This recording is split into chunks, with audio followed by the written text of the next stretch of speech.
Hello guys, welcome to our YouTube channel Easy Tricks app. In today's video, I will tell you how to delete Snapchat account in 2023. By following these steps, you can delete your Snapchat account both from Android and iPhone.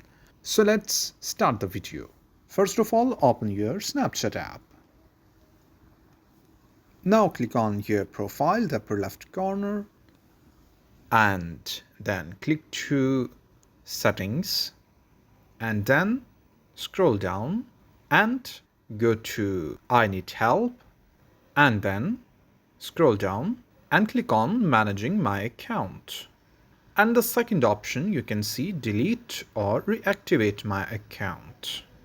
And then how do I delete my Snapchat account? And scroll down and go to accounts portal.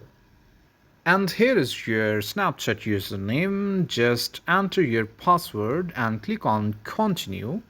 And the process of deleting account is completed successfully. That's it from today's video, guys. If you are new to our channel, like the video, subscribe the channel and press the bell icon for future notifications. Take care.